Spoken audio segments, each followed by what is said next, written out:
दुराग्रह अच्छा नहीं होता, आग्रह हो। महाराज पृथु ने 99 यज्ञ पूरे करने पर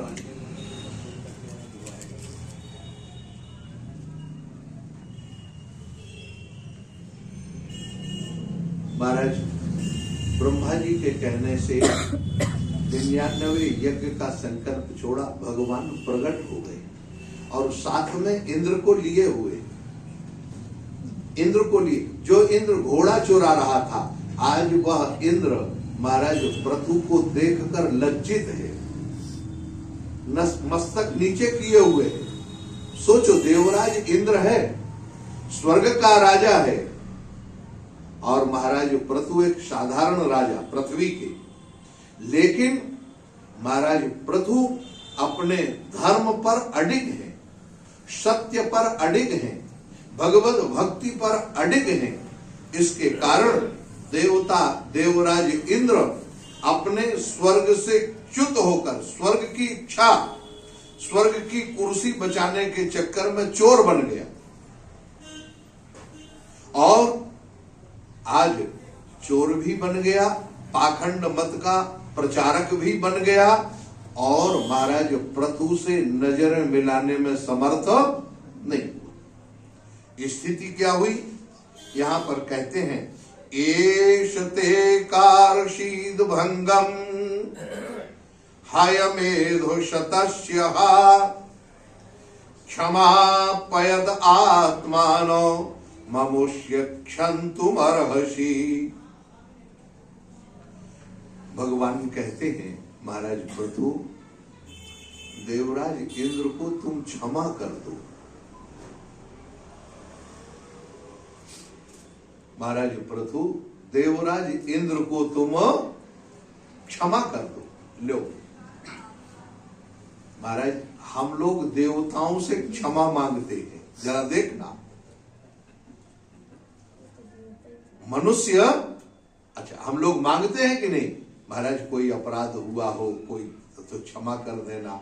देवताओं से हम पूजन करते हैं, देव की, इंद्र की, ब्रह्मा की, वरुण की, कुबेर की, वायु, अग्नि, पृथ्वी की जब पूजा करते हैं तो अंत में कहते हैं, महाराज यन्यून अतिरिक्त योविधि तत्सर्वम परिपूर्ण वस्तु में। हे प्रभु, हमारी पूजन में अगर कोई त्रुटि रह गई हो तो आप कृपा करके उसको अपनी कृपा से पूरी कर लेना और हमें क्षमा कर दे। लेकिन आज ये किसका बल है? भगवत भक्ति का बल है कि देवराज इंद्र आज महाराज पृथु से कहता है, हमें क्षमा कर दो। ये क्षमा मांगने का साहस। इसलिए याद रखना, गलती हो जाना बहुत बड़ी बात नहीं है, लेकिन उस गलती के साथ साथ अपनी गलती को स्वीकार कर लेना। लेकिन महाराज पृथु ऐसे हैं कि वो भगवान की भक्ति पर डटे हुए हैं, भगवान के प्रेम में पगे हुए हैं। और सुधिय साधवो लोके नरलोक नरोत्तमा नाभिद्रोह्यन्ति भूतेभ्यो यर्हि नात्मा कलेवरम। भगवान ने साथ ही साथ उपदेश दे दिया। क्या उपदेश? सुधिय साधवो। देखो, जो बुद्धिमान व्यक्ति है, साधु माने जिसका हृदय सरल है, जिसका हृदय सधा हुआ है। साधु का मतलब सधा हुआ, जिसके जीवन में साधना नहीं है, जिसके जीवन में आराधना नहीं है, वो काय का साधु? बताओ, उसकी साधुता में संदेह होगा कि नहीं? भाई साधु किस लिए? हमारे गुरुजी कहते थे, देखो भाई, गृहस्थी अगर भजन कम करे तो चल जाता है। आज ही मैं एक ग्रंथ देख रहा था, उसमें भगवान एक बार कहते हैं, भगवान कहते हैं कि देखो भाई, नारद जी से वार्ता करते करते मुझे कहते हैं कि जो गृहस्थ मेरा भजन करता है, मैं उसको सबसे ज्यादा प्रेम करता हूं। नारद जी ने कहा, महाराज ये तो गड़बड़ है। कहा क्यों? कहा हम साधुओं की कोई गिनती नहीं थे। हम साधुओं को, आप जरा सोचो, हमने साधु का जीवन कितना कष्टप्रद है। जो वास्तविक में साधु है, कदम कदम पर घर नहीं, वार नहीं, रहने का ठिकाना नहीं, भोजन नहीं, पानी नहीं, सब कुछ छोड़कर भगवान के नाम पर लगा हुआ है। केवल भगवान का नाम ले रहा, उनकी शरण में। और भगवान कहते हैं कि हमको गृहस्थ प्रिय है, थोड़े ज्यादा प्रिय है। भगवान ने कहा कि अच्छा तुम ऐसा नहीं करो, एक काम करो। कहें क्या? एक काम करो नारद जी, हमारे वैकुंठ की एक परिक्रमा लगा लो। कहा ठीक महाराज, जो आज्ञा। अब महाराज नारद जी को वैकुंठ की परिक्रमा लगाने के लिए जैसे ही कहा, नारद जी सुनो सुनो, हाथ में ये दीपक रख लो और पीछे सुदर्शन चक्र है, याद रखे दीपक बुझने ना पाए। अगर दीपक बुझ गया तो सुदर्शन चक्र तुम्हारी गर्दन। नारद जी ने कहा महाराज ठीक है। दीपक लिया और वैकुंठ की परिक्रमा लगाने के लिए लगे। अब महाराज किसी तरह वैकुंठ की परिक्रमा पूरी हुई और वो आए। और आते महाराज भगवान ने कहा, नारद जी ये बताओ वैकुंठ की परिक्रमा में आपने क्या क्या देखा? क्या क्या देखा? वहां कितनी कितनी सुंदर सजावट थी, कहीं कुछ नृत्य हो रहा था, गंधर्व। अरे महाराज कमाल कर रहे हो, पीछे सुदर्शन चक्र, आगे दीपक बुझ ना जाए। केवल एक ही ध्यान था कि दीपक बुझा और सुदर्शन चक्र ने गर्दन। अब कहा बस यही है कारण महाराज। लेकिन जरा सोचो, गृहस्थ की स्थिति भी ऐसे ही है। गृहस्थ के बाल बच्चे हैं, बेटा बेटी है, सब कुछ है, ध्यान उनका भी करते हुए, और अगर थोड़ा सा ध्यान वह मेरा रख लेता है तो कितनी बड़ी बात है। उसने जो विरक्त है, उसने तो मेरे लिए ही घर छोड़ा है और वो तो मेरा हो ही गया। अब उसको मेरा कहने की जरूरत क्या है? जैसे कोई पत्नी, इसका एक बार संबंध अपने पति के साथ पाणिक ग्रहण हो जाता है तो फिर वो जीवन भर, क्या रोज एक माला फेर लेती कहीं पति ना भूल जाओ? बोलो क्यों?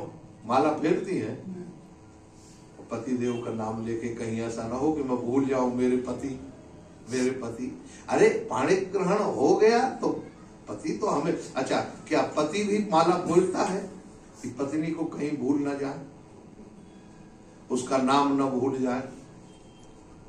तो इसी तरह से भगवान के साथ जिस साधक ने अपना एक बार पाणिक ग्रहण कर लिया, उसको ना तो कभी भगवान भूलते हैं और ना वह साधक को कभी भगवान भूलते हैं।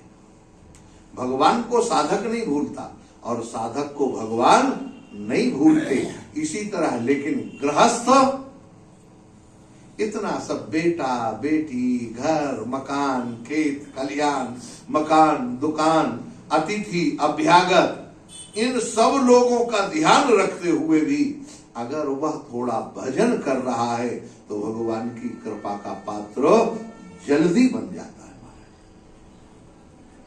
इसीलिए याद रखना, गृहस्थ धर्म, इसका ये मतलब नहीं है हाँ महाराज अब साधु तो साधु से अच्छे हो गए, क्यों भगवान ने कह दिया। इसका गलत दृष्टि नहीं रखना। साधु तो उच्च कोटि का महापुरुष है। ये तिलक जब हम देखते हैं भगवान ठाकुर जी की याद आ जाती। ये ठाकुर जी के हो चुके हैं, अब जगत के होने वाले नहीं है।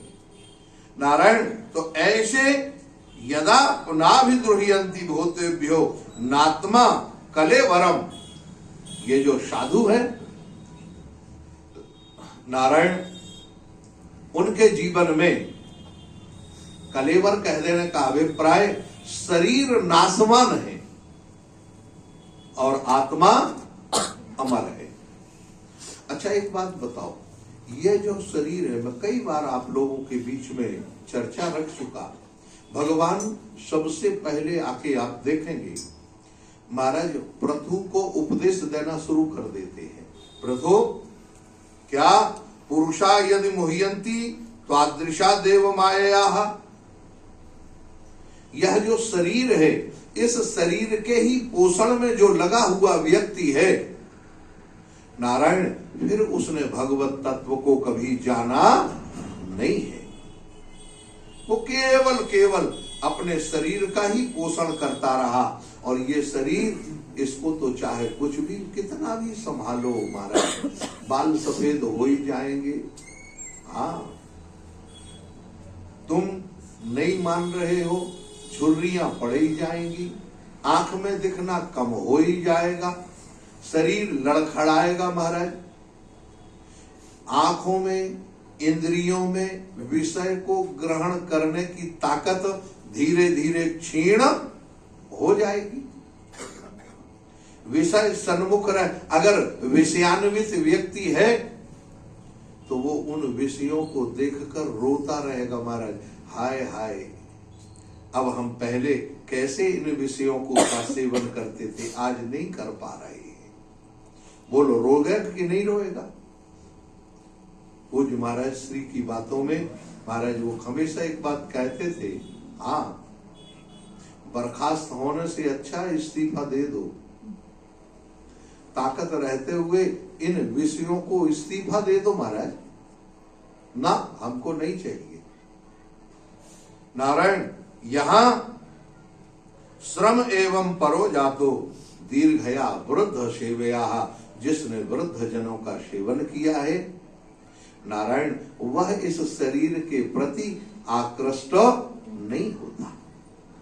कितना भी सुंदर शरीर हो, बड़ा सुंदर देखने में लग रहा हो, आंखें बड़ी सुंदर हैं, नाक बहुत सुंदर है, बड़े बड़े गाल चीकने हैं महाराज, हाँ, बड़ी बड़ी मुस्कान अच्छी है, लेकिन इन्हीं आंखों में उसी व्यक्ति के अगर कीचड़ लगा हो, नाक से नाक बह रही हो, कान में खूंट लगी हो, तो बताओ वो व्यक्ति अच्छा लगेगा? अच्छे से अच्छा व्यक्ति भी, सुंदर से सुंदर व्यक्ति भी, उसकी इंद्रियों से गंदगी निकलती है कि नहीं निकलती? बताओ कौन सा दिव्य पदार्थ निकलता है इंद्रियों से? नाक से बहुत अच्छा पदार्थ निकलता है, कान से रात में सो जाओ महाराज, जीभ को अगर साफ न करो तो बदबू आने लगेगी। तुम्हारा ही शरीर है, उस शरीर को साफ करने के लिए तो शरीर हमारा है, इसका मतलब है इनसे गंदगी निकलना। ये शरीर प्रतिक्षण यह बता रहा है कि ये नाशवान है, लेकिन आत्मा से कभी कोई गंदगी निकलती है? आत्मा चिदाभास परमात्मा का स्वरूप है, और परमात्मा नित्य नूतन नवीन रहता है। नारायण, आरब्ध इति नैवास्मिन् प्रतिबुद्धोनुसज्जते असंसक्तः शरीरेस्मिन् नोत्पादिते ग्रहे अपत्ये द्रविणे वापि सा कुर्यात् ममताम बुधा। नारायण, हे प्रभु, तुमने सबके प्रति अपना बराबर ममता रखी है, ना पुत्रों में और ना प्रजा में कोई भी भेद नहीं देखा। जैसे महाराज माता पिता के 4 बेटे होते हैं, लेकिन भले बेटा कुछ भी समझे, लेकिन माता पिता का सबके प्रति बराबर प्रेम रहता है। नारायण, इसी तरह से एकः शुद्ध स्वयं ज्योतिर निर्गुणोशौ गुणाश्रयः सर्वगो नावृतः साक्षी निरात्मात्मात्मनः परः। एक शुद्ध परम जो आत्मा है, ज्योति है, वह निर्गुणोशौ, निर्गुण और समस्त गुणों का आश्रय भी है। आप देखेंगे, अच्छा, हम रोज पानी से स्नान करते हैं, लेकिन क्या पानी से करंट लगता है? बिजली तो रहती है, तो उसमें व्यापक तो है। अब ठंड की बात नहीं कर रहे पाठक जी, अभी तो करंट ही लगेगा पानी। हाँ नारायण, लेकिन एक प्रक्रिया के द्वारा उसमें व्यापक है बिजली, लेकिन वो व्यापक बिजली रहती है, उसमें है पानी में, लेकिन उस बिजली को जब हम किसी यंत्र के माध्यम से इकट्ठी जो कर लेते हैं, निकालते हैं, तो उसका स्वरूप खत्म नहीं हो, लेकिन वो तार के माध्यम से बिजली फिर भी पता नहीं लगती। लेकिन हम छू नहीं सकते तार को, जानते हैं कि इसमें बिजली बह रही है, लेकिन आंखों से दिखाई। लेकिन वही बिजली जब पंखे में आती है तो हवा के रूप में मिलती है। वही बिजली जब महाराज बल्ब में आती है तो लाइट के रूप, प्रकाश के रूप में मिलती है। वही बिजली आप देखें इस माइक में भी है। तो हमारा ध्वनि विस्तारक यंत्र का काम कर रहा, हमारी जो ध्वनि है, हमारी जो आवाज है, वो सब तक पहुंचाने का बिजली एक ही है। इसी तरह से वो परमात्मा एक ही है, एक स्वयं ज्योति, लेकिन अलग अलग रहता हुआ भी।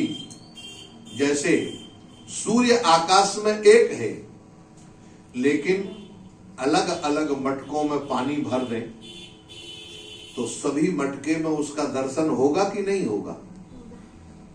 तो क्या जितने मटके हैं उतने सूर्य है? कहा महाराज उसकी परछाई सब में। इसी तरह से उस परमात्मा की परछाई समस्त योनियों में है, नारायण।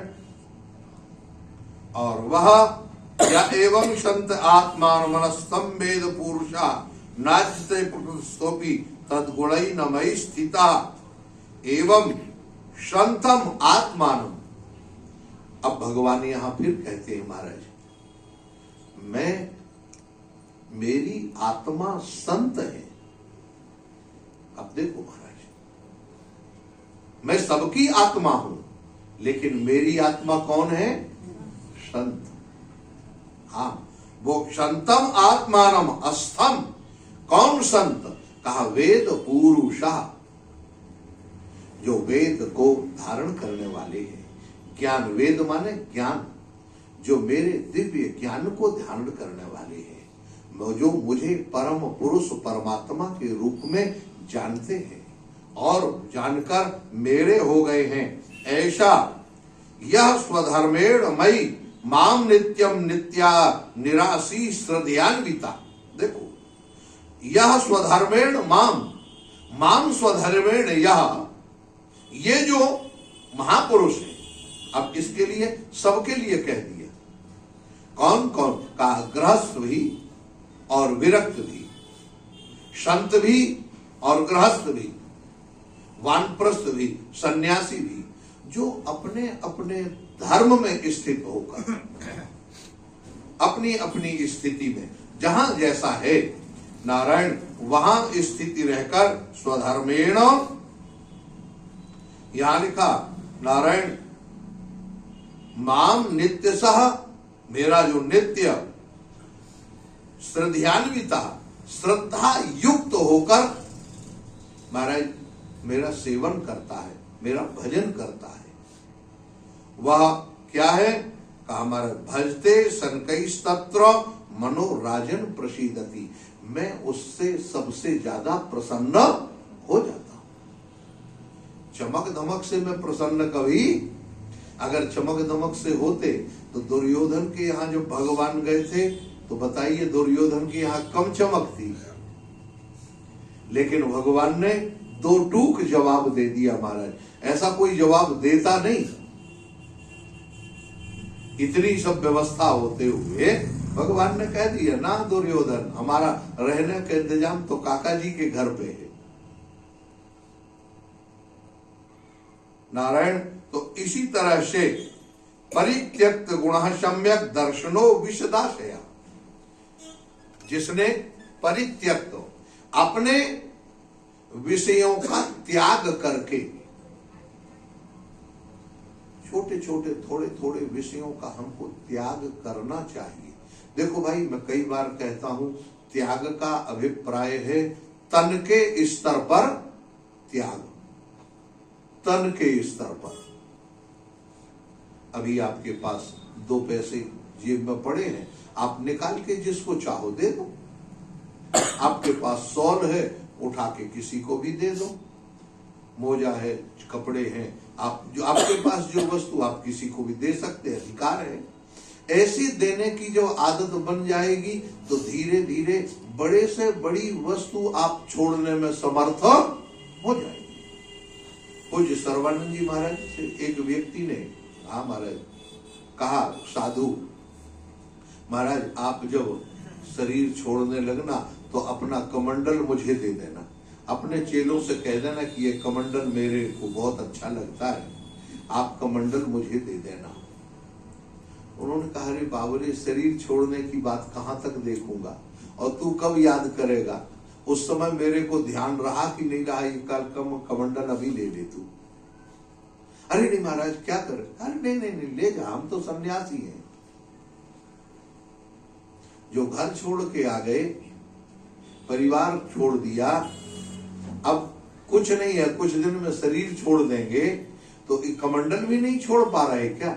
ले, ये ले जा कमंडल। महाराज कमंडल दे दिया। एक महात्मा ने चिप्पी ले ली, जानते हो चिप्पी रहती जिसमें भोजन वोजन करते थे, खप्पर जिसको भी बोलते हैं लोग, वो खप्पर उठा लिया महाराज किसी ने, कहा ठीक ठीक ठीक ले लेते, तेरे काम काज की। कुछ नहीं, ऐसे ही हाथ में ले लेते थे, वही पा लेते थे महाराज। नियम ले लिया कि हाथ में ही रोटी लेंगे, उसी में, और कुछ नहीं, रोटी और सब्जी लेंगे, बस मिल जाएगा उसी से।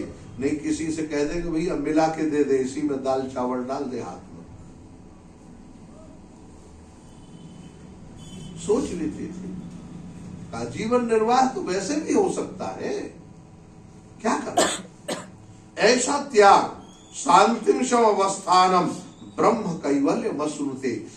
लेकिन नारायण, अगर आपको शांति चाहिए तो विषयों का त्याग करना पड़ेगा। विषय तुम्हें छोड़ने वाले, इन विषयों को धीरे धीरे धीरे धीरे आप त्याग कर दो, धीरे धीरे छोड़। ये देखो भाई, एकादशी, पूर्णिमा, मंगलवार, शनिवार, इतवार, इनके जो व्रत हैं ये क्या सिखाते हैं? सही मायने में आप सोचो जरा, क्या सिखाते हैं?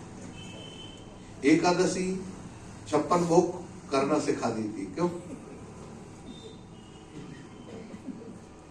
चकाचक, हाँ महाराज, हाँ, सामा की खीर भी, मखाने की खीर बन जाएगी, तो कूटू की पूड़ी बन जाएगी, पराठा। हमने तो वृंदावन, तो वृंदावन है महाराज, वृंदावन में फलाहारी डोसा भी मिलने लगा। हाँ, बिहारी जी में फलाहारी चाट भी मिलती है। एकादशी के दिन चले जाओ, वो कहते फलाहारी चाट है, लिखा हुआ, टांग देते महाराज। लो, काय की एकादशी है और काय के द्वादशी महाराज? तो कहने का अभिप्राय, शांति में बसता उदासीन विवाद्यक्षम द्रव्य ज्ञान क्रियात्मकम कूटस्थम आत्मानम यो व्याधनोक्ति शोभनम। नारायण भगवान कहते हैं उदासीनम। अगर विषयों को छोड़ने में समर्थ नहीं हो तो उनको पकड़ने की भी जरूरत, उदासीन हो जाओ। उदासीन नहीं, हमको नहीं चाहिए, खत्म, हमको नहीं चाहिए, अब ये हमारे काम का नहीं। नहीं, हमारे काम, मन तो है, अंदर से तो लगता है ठीक मिल जाता, लेकिन ना ना ना, अब इसकी जरूरत अब हो, अब इसकी जरूरत नहीं है, अब और कुछ नहीं चाहिए। नारायण, छोटे छोटे विषयों के साथ, छोटे छोटे सुखों का, आप देखें संसार के कितनी भी विषय का जो सुख है, भोजन का जो सुख है, वो कितनी देर है? अच्छा बताओ। बढ़िया से बढ़िया पदार्थ आप जब पाएंगे तो जब तक वो आपके मुंह में है तभी तक का स्वाद है, इसके बाद। इसी तरह से अनेक जो विषय हैं उनका जो सुख है 2, 4, 5 मिनट 10 मिनट से ज्यादा का नहीं है।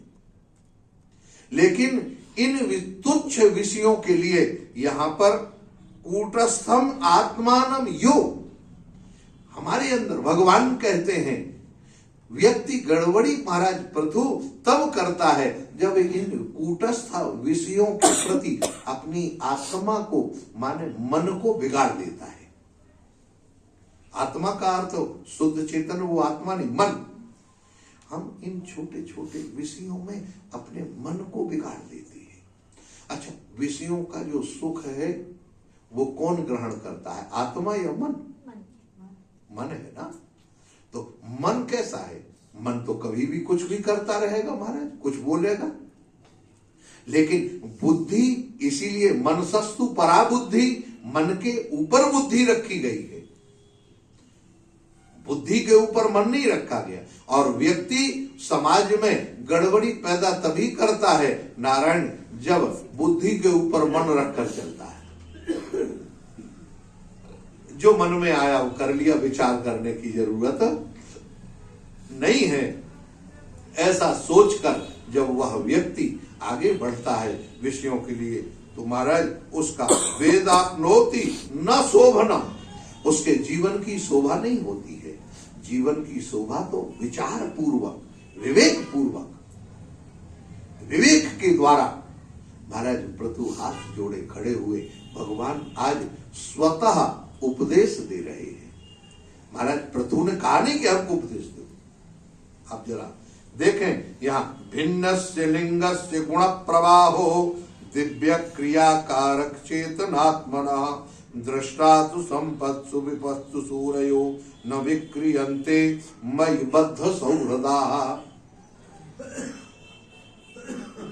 महाराज प्रभु याद रखना, मेरे से जो बंधा हुआ व्यक्ति, मयि बद्ध, मेरे द्वारा, मेरे से जो बंधा हुआ व्यक्ति, उसकी स्थिति क्या है?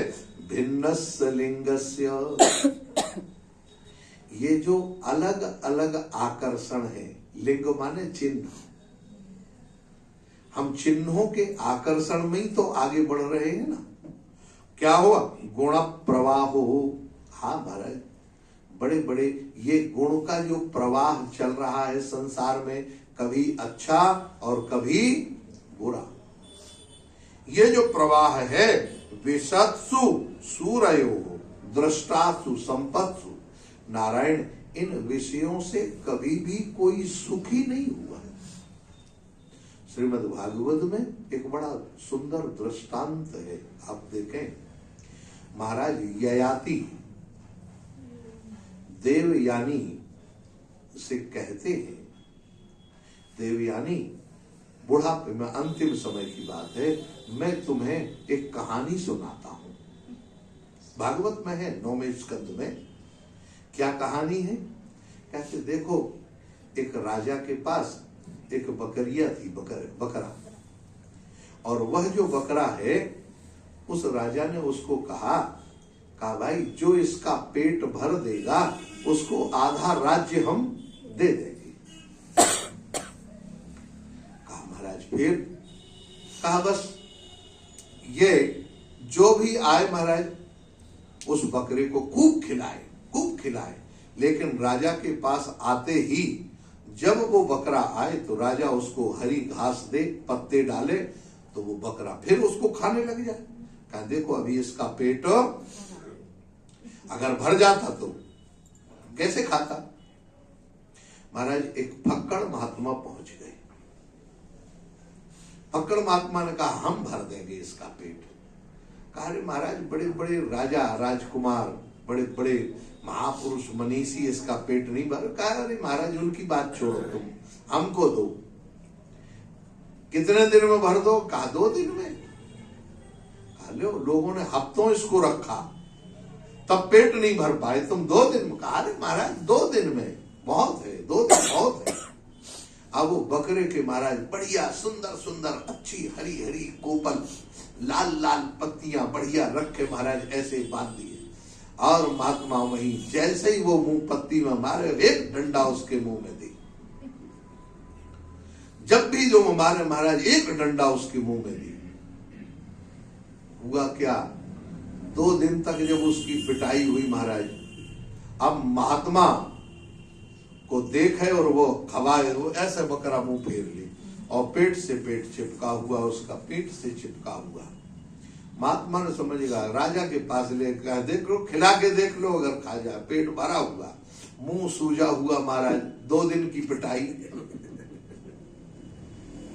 अब महाराज महात्मा ने ऐसे पकड़े और कहे लो खिलाओ। राजन से कहा खिलाओ। राजा सामने आया, उसने मुंह, महात्मा देखा क्यों महात्मा डंडा लगे बैठे हैं महाराज। अगर खाएंगे तो अभी पड़ेगा। बस यही कारण है देवयानी, इन इंद्रियों को जब तक संयम के कोड़े नहीं लगेंगे तब तक इंद्रियां विषयों को त्याग करने में समर्थ होने वाली नहीं है। बस यही स्थिति मेरी है, ययाति कह रहे, यही स्थिति मेरी हो गई।